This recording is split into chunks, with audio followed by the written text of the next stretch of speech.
Have you ever hit a roadblock in your life that felt impossible to move past?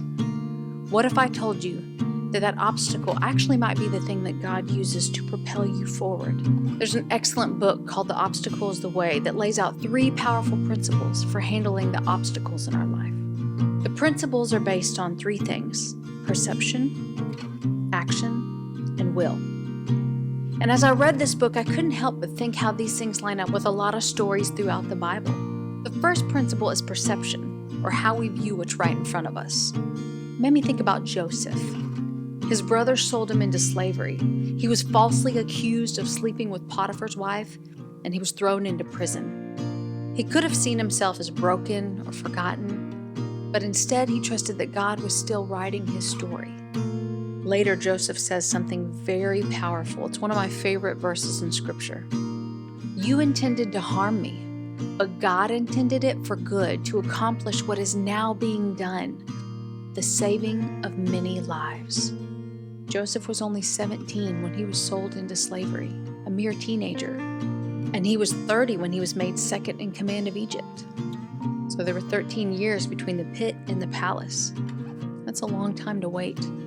But so much of how we handle life comes down to how we see the situations that we're in, and if we're willing to wait on God's timing. When we believe that God can bring good even in the darkest situation, our perception changes, and that changes everything. But once your perspective shifts, what do you do next? That brings us to the second principle: action, or what I like to call stepping out in faith. David faced Goliath while everyone else in Israel's army froze in fear. He didn't wait for the perfect conditions or fancy weapons. He simply picked up what he had, a sling and a few stones, and he stepped forward trusting God with the outcome. Sometimes the way through the obstacle is simply stepping forward in faith. You don't need the whole plan. You just need to move forward with what you've got and let God handle the rest. But what happens when that obstacle doesn't go away? That's where the third principle comes in: will, or the resolve to keep going. I think about the Apostle Paul. He had what he called a thorn in the flesh. He begged God to remove it, but God said, "My grace is sufficient for you. My power is made perfect in weakness." Paul didn't quit just because he had an obstacle. He endured, and he discovered that depending on God gave him the strength he needed to keep going. Now, some people will ask, are all obstacles from God? I believe the answer is no. I don't believe that everything that happens in this world is God's will. If I haul off and smack someone in the face, it's not God's will that I hurt that person. God is not the author of evil or harm. But here's the beautiful part: God can take even the worst situation, even our mistakes, and use them for good. That slap could spark a conversation that leads to forgiveness and healing, and maybe even restoration that never would have happened otherwise. Romans 8:28 reminds us, we know that in all things God works for the good of those who love him. Notice it doesn't say all things are good. It says that God can work in all things for the good. Let me share a personal story about one of the first times I ordered furniture online. I decided to order from Wayfair.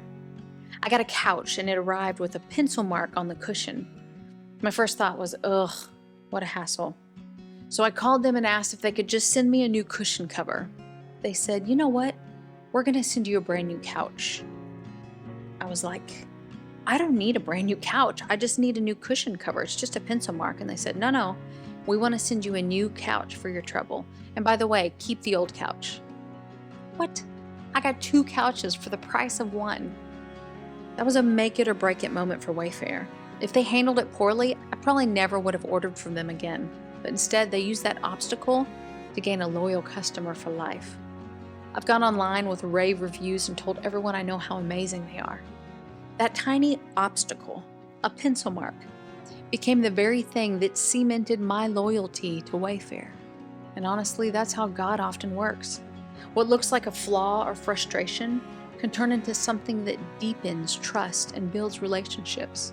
So whether you're facing betrayal like Joseph, a giant in your life like David, or a thorn in your flesh like Paul, or even just a pencil mark on a cushion, remember this: the obstacle isn't the end of your story.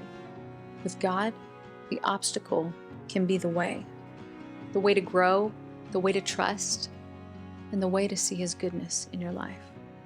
Thanks for listening today. If this encouraged you, please share with a friend and subscribe to my YouTube channel. And remember, with God, nothing is wasted.